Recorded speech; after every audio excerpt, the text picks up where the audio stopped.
listeners, and welcome to Teachers Have Issues. Yes, I am your host, Lana the Educator. If you're a first-time listener to this channel, welcome.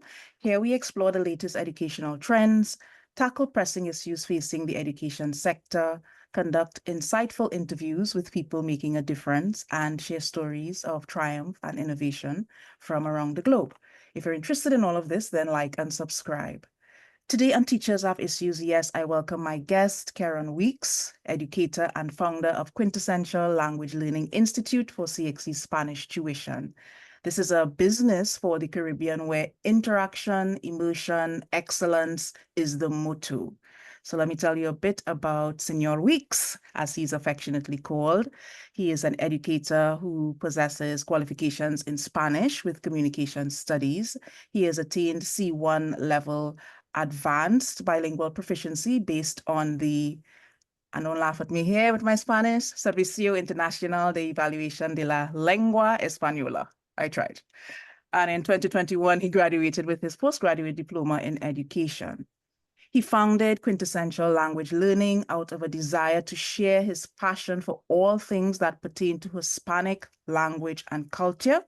He believes that learning another language does not have to be a mundane and rote experience, but instead with the ingredients of immersion, interaction, and cultural integration, one can learn the ideal or quintessential way.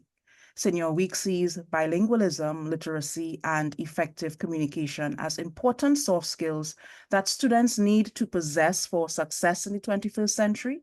As such, he leads the transformation of Quintessential Language Learning into a complete language learning institute, which not only offers Spanish, but also fosters the honing of these 21st century skills. Fabulous things there. Welcome, Keron Weekes, to my channel and to Teachers Have Issues, yes. Gracias. Buenos días a todos. Morning, everybody, and thank you for having me. Ooh, I have to put that in my next intro, a little bit of Spanish.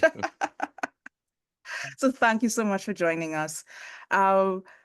I wasn't originally going to ask this as my first question, but then in listening to what you intend to do with Quintessential Language Learning, you talked about bilingualism, literacy, and effective communication as being important soft skills that you think students need to possess for the 21st century. Why do you think that is? Why is that so important?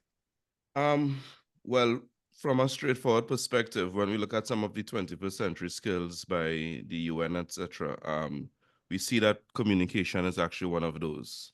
And the bilingualism falls into the communication aspect, but even more so, as we live in a more technologically advanced world, and technology is more integrated into our lives, our daily lives, and everything that we do, more and more we find that although it may facilitate the ease of communication on one hand, some of these same technological advances and devices, apps, etc., they kind of, okay, this is not my my own, what is the word? These are not my own thoughts. I remember recently I was listening to it and it made so much sense to me. But basically, with our brain, when we don't use and activate a certain aspect, many times the brain almost sees that as, okay, this is not important, let us focus on other aspects. And just like with our languages, if you don't use it, you lose it. And the face-to-face interaction, the empathy, the tolerance, all those soft skills that we build by being able to have interaction and communication with persons, especially on a face-to-face level, some of those are lost when you see we focus too much on the technology. So it's really about creating an environment where we can, yes, facilitate the ease of communication, but at the same time foster the different soft skills that accompany having communication or effective communication as a soft skill.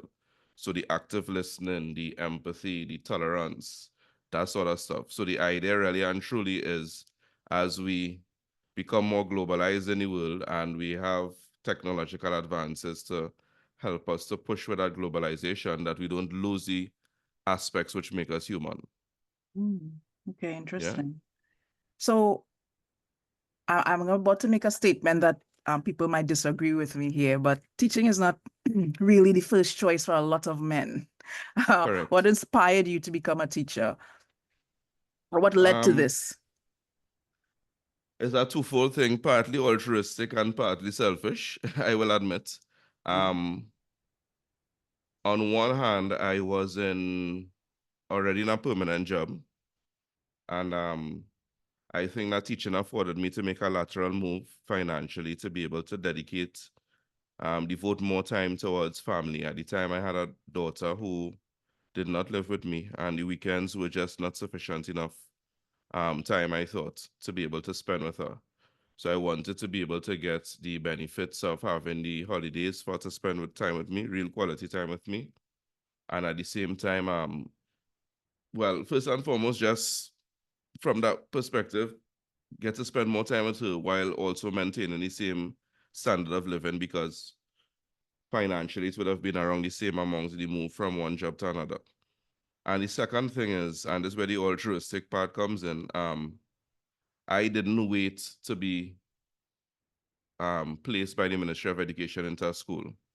The school I teach at is my alma mater, and I was very proactive because I thought that my years there formed me so much, and I wanted to be able to give back to young men, not only in the same way that my past teachers and educators would have invested time, etc., into my life and shaped me becoming a young man, but also in the areas which are sometimes overlooked. You know, there were aspects during my teenage years that I thought, maybe this was too taboo a topic for persons to actually relate with young men, or these are questions that young men, I realize, have university, but they don't really have somebody to help them navigate that aspect of their of transitioning from adolescence into manhood, etc. And I wanted to be that person that young male students could turn to and have somebody who could listen to them, have somebody who could guide them and be real with them about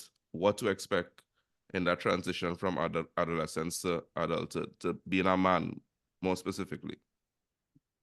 So what is it like being a male teacher in this profession that we can say a lot it's basically female dominated? Are there any unique challenges you think you face being a male educator in the system? Yeah, definitely. I believe males and females both in the profession both face challenges. Um, One of the things that I faced early was ego, the male ego. um, there's almost a sort of challenge and a sort of young men trying to prove their dominance over you, although you may be older than them, etc. So dealing with that, navigating young men trying to assert themselves as men and not young men, and kind of forget your authority, that sort of stuff. There was a transition in my early years to really try and show that I am your senior, I am an adult to you, but at the same time to give them that respect and to create an environment where boundaries are set. So many times the challenge was boys try to overstep the boundaries and that sort of stuff. So navigating that as a young man as well when I joined, that was one of the first and major challenges. And it's something that I still face, to be honest, whether it's passive rebellion or actively rebelling against you, you always find that the young men want to test you. And I've learned to put my ego aside and see them as children and treat them as persons that will make mistakes, but at the same time, you maintain a certain standard in your classroom and for them, etc. Nice. So tell me and tell us about your journey from this secondary school Spanish teacher to starting your own language learning institution. What made you decide to start this institution? While going through some experiences, some other immersion experiences, I would have gone on some immersion. So the name is Quintessential Language Learning, as the name implies. I was seeking the quintessential or ideal way to go about learning languages. I went on some immersion trips with that were coordinated, organized, planned by other persons. And I found myself deep in the belly of the beast with them, with the coordination and planning and organization. And from those coordinating planning phases and even being in the country itself with the immersion trips, I really felt like I definitely could do this better. I definitely could give more value. And I say this in all modesty, but many Right, times I yes. felt like if the trips were glorified shopping trips, and I felt like if there's so much more that can be done for actual immersion, there's so much that can be done for actual learning of the language and being forced to speak the language in this setting, albeit a short space of time. And one of my past professional experiences was working in the aviation industry. So there were some things about travel, etc., that I already knew that made me feel like I could do this better. So I started off with trips and curating immersion experiences, field trips, etc.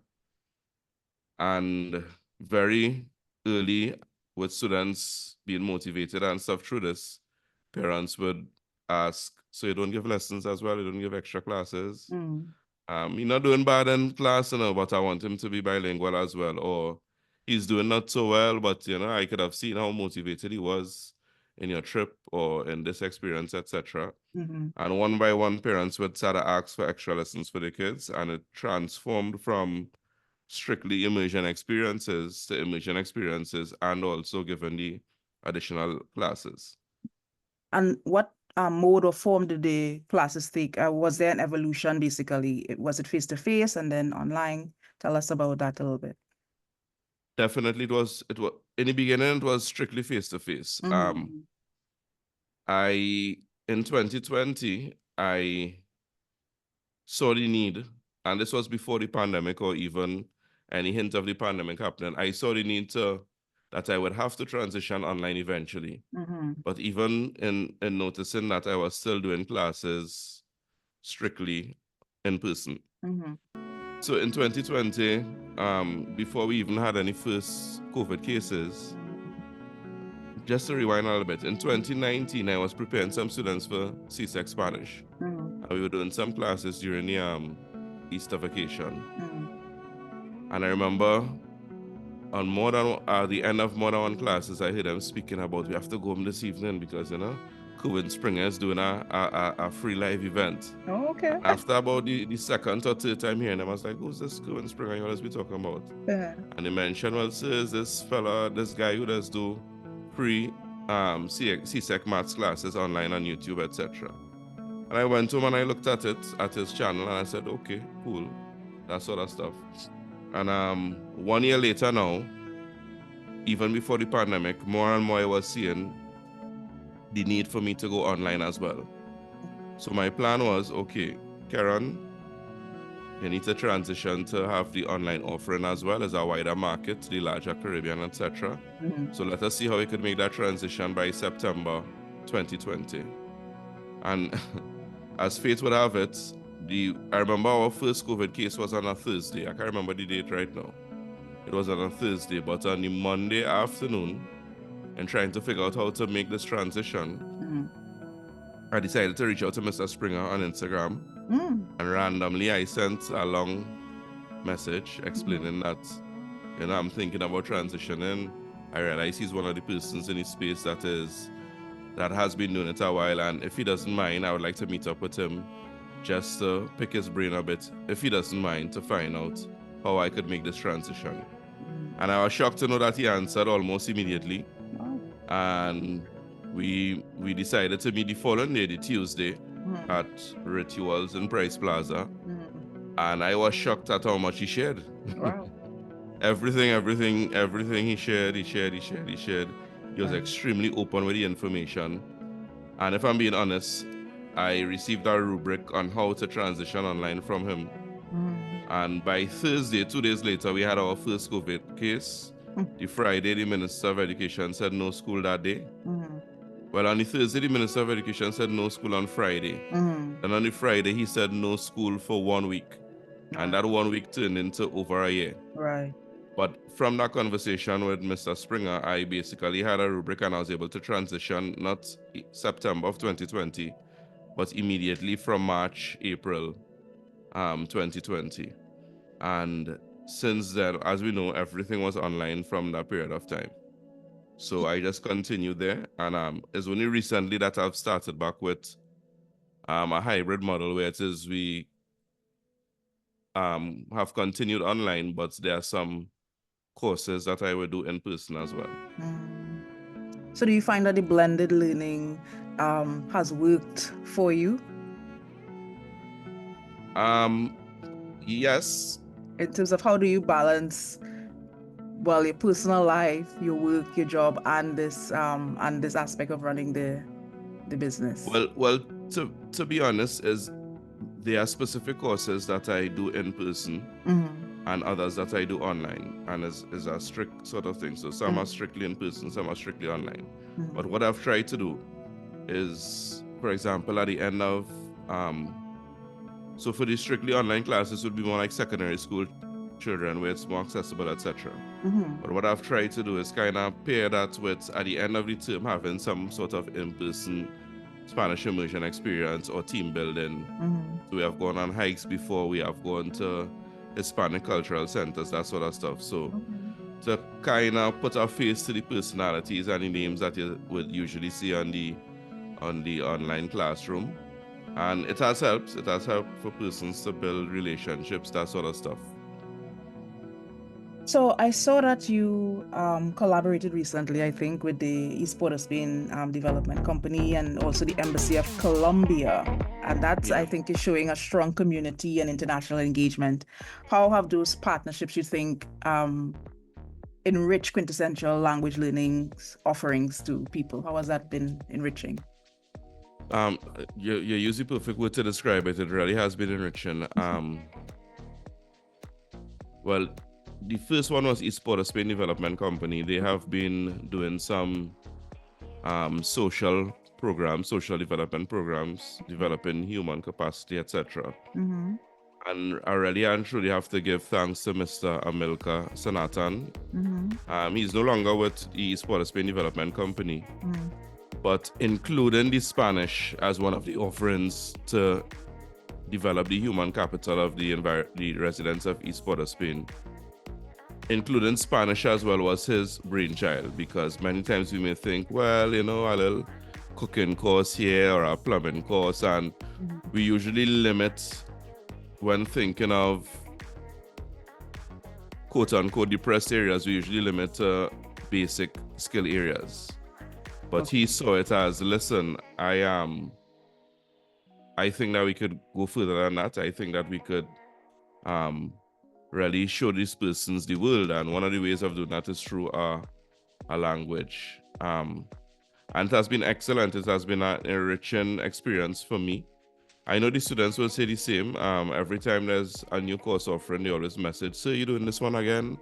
I join in. It have a part 2 from the first class they're asking. I actually started one recently again, and I was explaining to the persons over the 4 cycles or so we have done. On average, we would have 25 students, and there was only one student that has ever said, okay, this is not for me, and I wouldn't be coming back because I don't like the Spanish, etc. So to have a churn rate or a retention rate that is so high over a couple dozen persons, well, or maybe even 100 persons, that's only one person that has ever said, well, nah, I don't want to continue with the course. And it's not a matter of work or anything. I think that speaks excellently. They have shown confidence in me, and I continue to try and give value to show gratitude to that confidence shown in me. What was the structure of the course? What did it look like? What were you doing going into? So we focus on it's a beginner's conversational Spanish course. And so we move from beginners to basic. So absolute beginners, what we call A0 within language teaching, based on the common European framework of reference for languages. And we move them from absolute novice, absolutely knowing nothing, to actually being conversational on a basic level. The challenge for me is that you have different persons of different age groups, demographics, In one class? educational background here in one class. Okay. And you have to bring across the lesson in such a way where it is the persons with that may be more advanced, you could keep their interests, but the persons that may have less educational training, etc., you're able to still get wins with them and get them speaking and that sort of stuff. So that's been a challenge that I welcome, and thankfully we have had success with it. I'll be honest with you already, I absolutely enjoy teaching in this type of setting. Where persons many times may have written off these persons and say, well, no, people from this area, they're not bright, or they're not this, or they're not that. And it's the absolute opposite that I face. Right. It's the absolute opposite. So that has been the experience with eSport of Spain. And I've had some really excellent students that have come through who have taken the bull by the horns and continued even beyond the classes to say they're going to continue to learn this. They would sign up for other Spanish classes, go to other cultural immersion events outside of classes, etc. So seeing that happen has really been a blessing. And regarding the collaboration with the Colombian embassy, what was that initiative called? Was it a... That initiative is called Chatterbox, and it's basically a conversational Spanish incubator for secondary school students. The idea is that many times in school, I distinguish between learning or studying a language and acquiring a language. Acquiring a language is universal. In spite of our educational background, we can acquire a language. Okay. That's why I would have somebody that is illiterate, but they can speak the language, whether it be English, Spanish, etc. And the brain our body has the ability to acquire any language and more than one languages. So the idea really behind that is, whether it be a prestigious school in the Port of Spain area or a non-prestigious school, we could create an environment where students can come and acquire language, experience the culture in a real way, that sort of stuff. And it has been excellent. The students have been asking for more. They have been asking to continue with it. And the good thing about it is we're able to reach students who may have an interest in Spanish but may not have the space to choose Spanish within their studies. And they have an environment where they could come and continue to learn and speak the language and strictly hear Spanish and authentic material in Spanish and not have the anxiety of feeling, well, oh gosh, I have to make sure and get this mark or pass this test or anything. You understand? It's really just complete immersion through culture, through the language, and not minus the anxiety of studying the language. So that has been a wonderful experience as well. And we have had, once again, students from mixed backgrounds, from prestigious and non-prestigious schools, etc.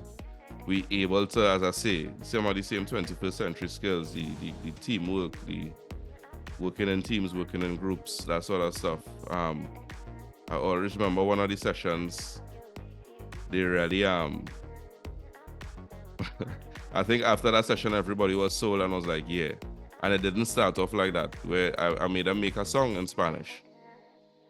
And we switched from the whole group setting that we had to girls against boys, and the girls annihilated the boys, and everybody loved the experience. And when they started off by saying, oh my gosh, I don't want to sing, and we have to sing, and no, I don't want to sing, and I didn't come here for that.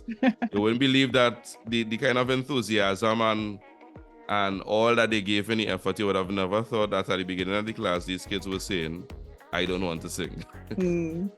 So that, as I say, it has been very enriching experiences, and I'm really thankful to give these sort of experiences that make Spanish fun and really see the utility of it outside of passing an exam. Right. So what makes Quintessential language learning different from any of the other online schools out there, any of the other online lesson schools, as we might say, in what makes it different? The immersion and experience, interaction with real native speakers. Right. Okay. So since day one, even when we were in person and strictly in person before the pandemic, I would bring native speakers for the kids to have sessions where they are speaking with real native speakers. One of the things I've seen is that persons know the language, but the ability to speak the language in a real and native speaking context that may be lacking. And I'm not talking about children, students only, but even sometimes adults and teachers, you know? Not to be too controversial, but I've seen it many times where when it comes to real persons shy away and there's huge anxiety, etc. So the idea was always to create that authentic environment. I know other persons have incorporated like native speaker teachers to maybe teach a class, but we really focus on they have real opportunities to speak in a native speaker context. We wouldn't just take a random Spanish-speaking person off the street and say practice. They're very deliberate that the persons that are speaking with the kids are persons who are actually trained teachers, who know the pedagogy, who know the methodologies to use when teaching Spanish as a foreign language. So I'm not sure of many other places that do this. I know that persons may hire like a native speaker just to teach the course, but the constant interaction with native speakers and the authentic culture, yeah, that's one of the things that we do that I still, after 7 years, haven't heard of anybody else doing that as consistently as we do, at least.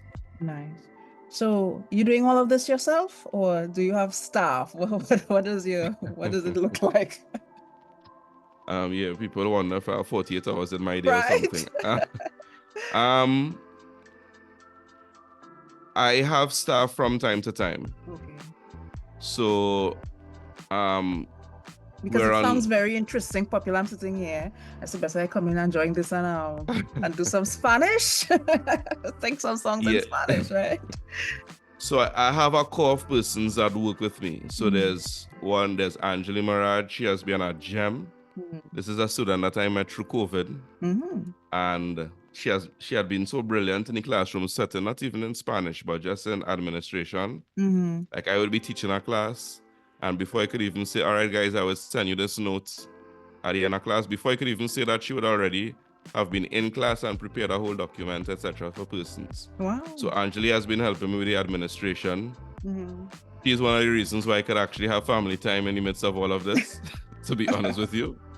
I have worked with Flavia Bermudez from Cuba, Idania Bravo. She's a Cuban as well. But she lived in Trinidad. She's in Spain right now. I ain't gonna tell all of her business, but yeah. I've worked with Miss Maria King out of Barbados. She's an educator for over 20 years, etc. Right. I've worked with Miss Candice Charles. She's a teacher with over 20 years experience as well here. So as I say, you're able to do all of this because I'm hearing different nationalities because you're online. Yes. The online really has facilitated that. And is your reach only Trinidad and Tobago? What is the student population like for your institution? No, so we have had students from Jamaica, students from Guyana, from Barbados, from St. Vincent. Over the years, it has been a mix, but mostly outside of Trinidad and Tobago, Jamaica, Barbados, and recently we have had some students from Guyana.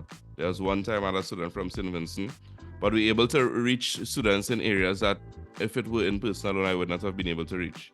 So I've had students from as far as Moruga. Wow, that's wonderful. Yeah, that's wonderful. So how do they contact you? How do we get in contact with this online school? Knowing that there are others out there, that there are other online, you're looking for lessons in Spanish. Do we just Google lessons in Spanish, or how do we find? What happens is that they usually encounter me on the social media. So we have been very active on YouTube, on Instagram, on TikTok, on Facebook. Over the years, we have been very active in those spaces. Right. And persons usually run into our stuff there. Outside of that, 736-2398 is the number that persons can contact if it is they're interested. And yeah. Okay. Right.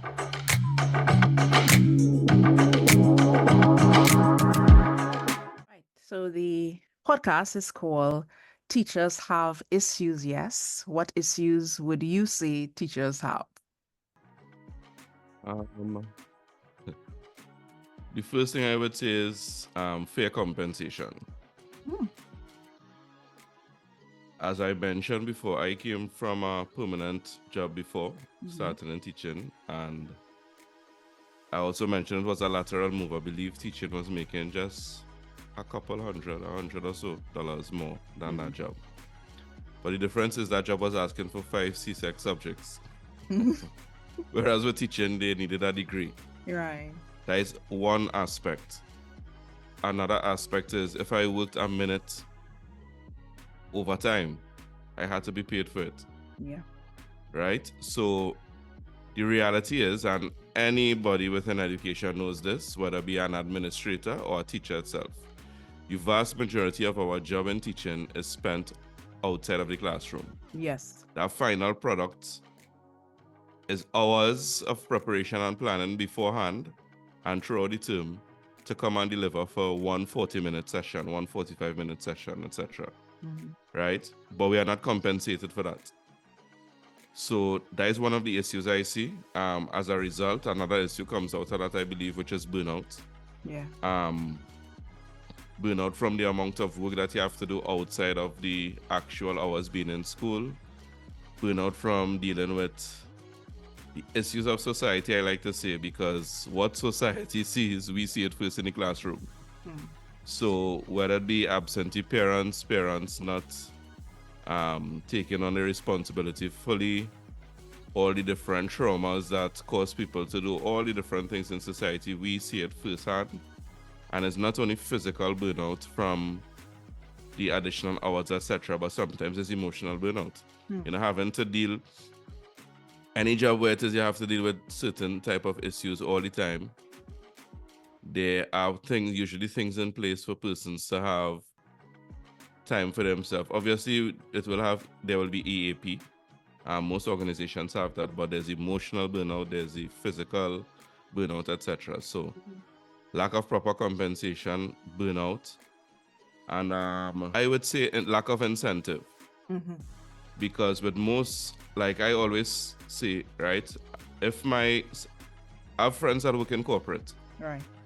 and if it is within a calendar year, for example, they work above and beyond, they're recognized for it. Be it through a bonus, be it through some sort of long service or some sort of award, etc. And there's nothing in place from the Ministry of Education. I stand to be corrected, but there's nothing in place from the Ministry of Education perspective, who is the employer of teachers, that says that, you know, we have certain persons that are exceptional. Let us honor them. Let them feel like if they are valued, that sort of stuff. So that is why I think before you were asking about males being in the profession. Yes. I think that's one of the reasons why we may get less males, if I'm being honest. I think we are way more competitive from our biology. I'm not saying that women are not competitive, but I definitely see men as more competitive and that sort of stuff. And when it is in an environment that lacks that, some persons might take the route like myself and do something else to kind of inspire that competitive spirit and that drive, etc., through entrepreneurship. So we had the examples of Kerwin Springer as well. He was in a school and developed his business and left. We have the example of Deron Sandy. There is the spoken word poet. And I was watching an interview with him recently, and it's the same thing. He was in the teaching system and he left. You know, so when there's lack of incentive, etc., persons that are more, how to put it, high achievers, which are many times some of the best teachers, it's more difficult to retain them. Yeah. So Because they need those are some. motivation, as you say, they need that drive. For Yeah, me, in I was all other thinking, industries, it yes, exists. Yeah. I was thinking, just from my perspective and working obviously with males in the workplace, that you guys have you have other responsibilities that I think you your approach to what you're doing in your job is different in terms of you have a family to take care of. You have, maybe you're the sole earner of income for your household. I think there are a lot, in my mind, a lot of other responsibilities for men that teaching service just doesn't meet. So like you're saying, incentives like bonus and all of that, that would go a long way. Promotion, for men in the profession. That was just my thinking on it. But I was glad to hear your perspective in terms of the competitiveness.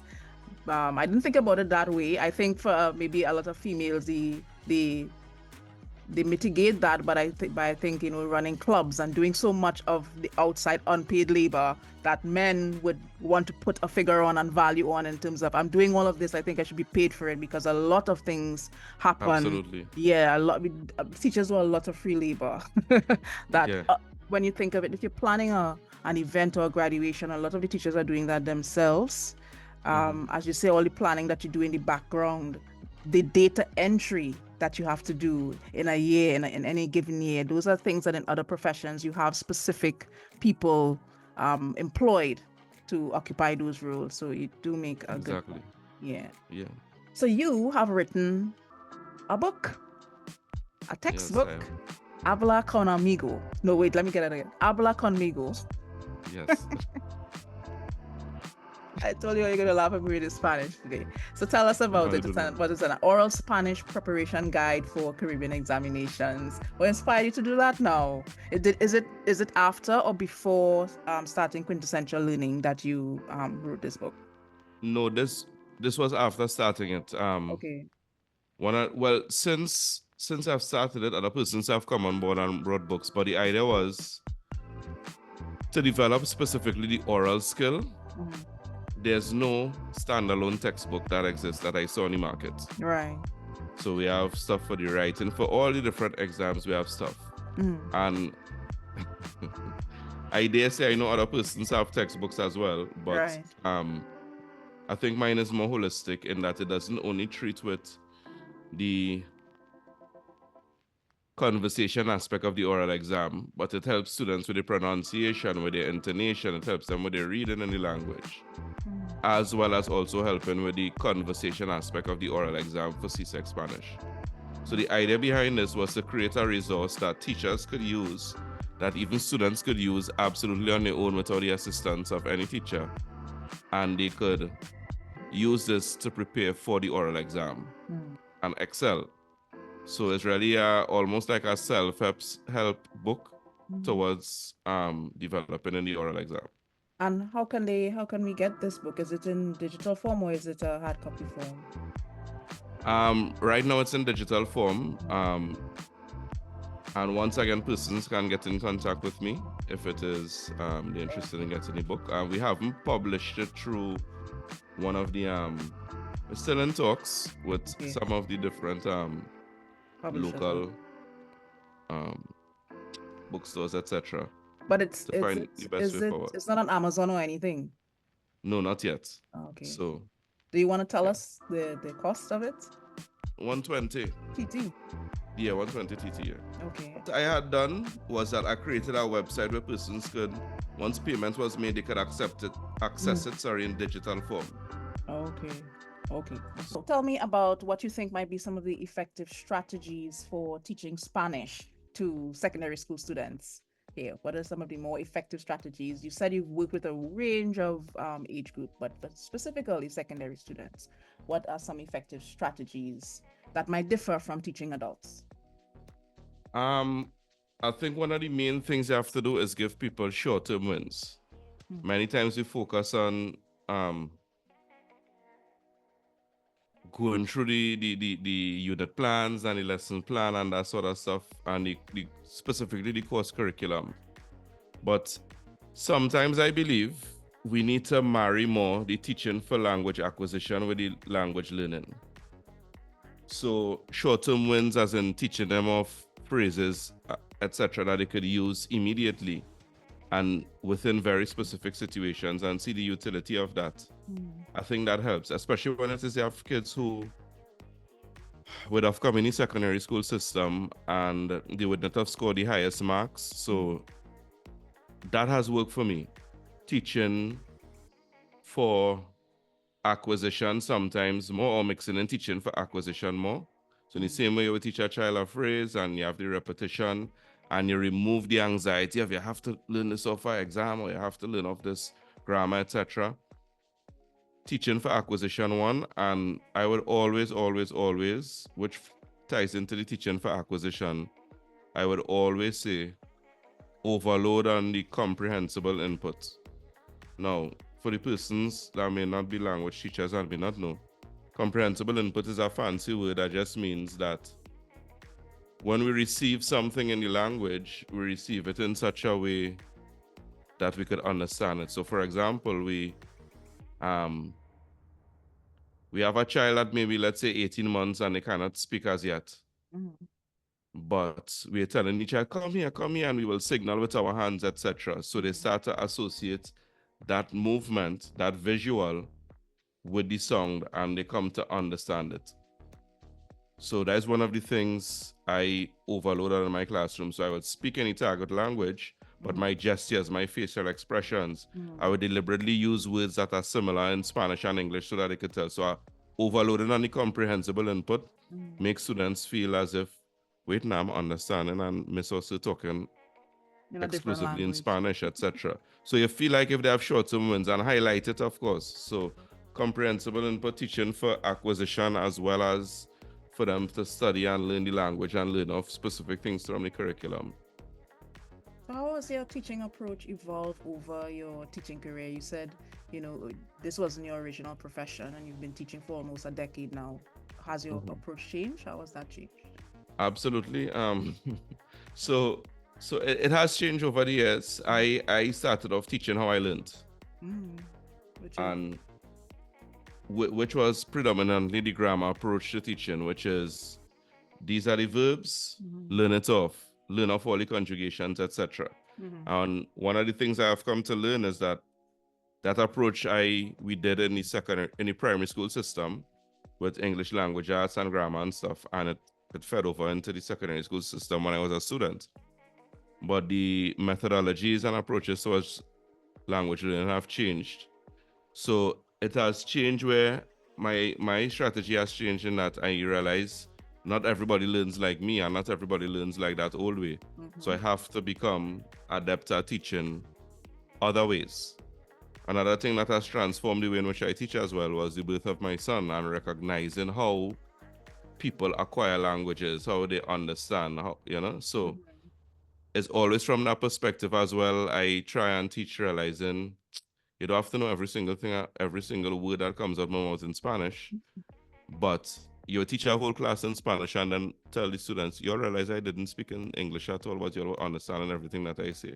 Well, that has been an experience? That has been an experience of yours? Yeah. Wow. Yeah. Okay. Many times. And in the moment they don't recognize it. Say that again? I say I'm looking like I really have to join these classes now.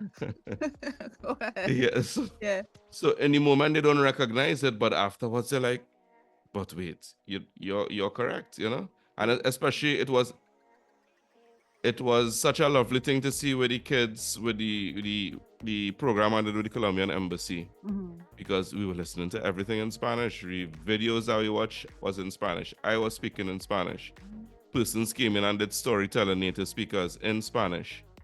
When I was giving them instructions on the assignment to do, that was in Spanish.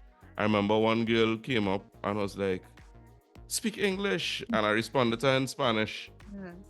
And less than a minute after, she understood the instructions, the same instructions in Spanish, and they're able to go out and execute successfully, etc. So there is a way. So my approach has changed in that I value acquisition more than language learning, because I realize too that I realize this is a gift from God that I have. So my ability to learn languages easily, to be a grammar nerd and to know the mechanics of why this happens and why we change this in this situation, that's not everybody's strength. But in spite of that, you still have to try and reach everybody in your classroom. So my teaching approach and strategy has changed in that I try and utilize different strategies to reach everybody, whether it is a strong language student and they need a challenge, you can give them a challenge. Or if it is a weak language student, you could still meet them and let them have wins immediately in the classroom and over time as well. Do you incorporate technology and into your learning materials, into your teaching and learning materials, or direct your students to other places like like Duolingo and those kind of things? Do you do those Well, things? both. I Uh-huh. direct them to places like Duolingo and Uh-huh. stuff, and sometimes I feel I should be a brand ambassador for For quizzes. Because quizzes has recently incorporated an AI feature where it is any form of media on the internet. So you Mhm, could download a plugin on Google Chrome, and mhm, any media that you're using on the internet, once that plugin is downloaded, you could create a quiz out of it. mhm, So if I want my students to do a dictation, for example, or do a listening comprehension, I could find a YouTube video mhm. that addresses the specific thing I'm teaching, or even create a video and then create a quiz out of it to test the understanding and the learning. So I Mm, love to incorporate the quizzes. right. I love to incorporate music Mhm. because they made the culture like that. So Okay, nice. many times they wouldn't know of some of these artists and they would just think, well, Spanish music is, this long time thing, salsa, and you'll be dancing and you're all over the dance floor, but they don't realize that there are things that meet their interests as well. So it's not just old time music that they may think in their head. So I love to incorporate the quizzes with And the there's a whole technology. world that it opens up for them. It's a whole world. I Otherwise, love, it's yeah. a living and modern culture and language. So, what So advice would you give to someone who wants to learn Spanish effectively? manage your expectations. What's that Many mean? persons think that Spanish or learning a foreign language is an information based endeavor. So you want to do a short course in cooking? Well, not cooking, that's a bad example. But you want to do a short course in, let me say, some business related field or Right. science related field. So, all right, I go, I get the knowledge, I test my understanding, and I know the thing now. Right. Learning a foreign language is not like that, it's a skills based something. Mm, So you have to be putting it into practice and schedule that practice in and over time.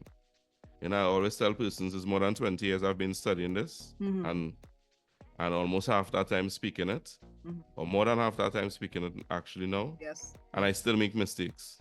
Wow. Okay. The person, yeah, all the time. Well, that's we too in English, I guess. We too when we Yeah. speak.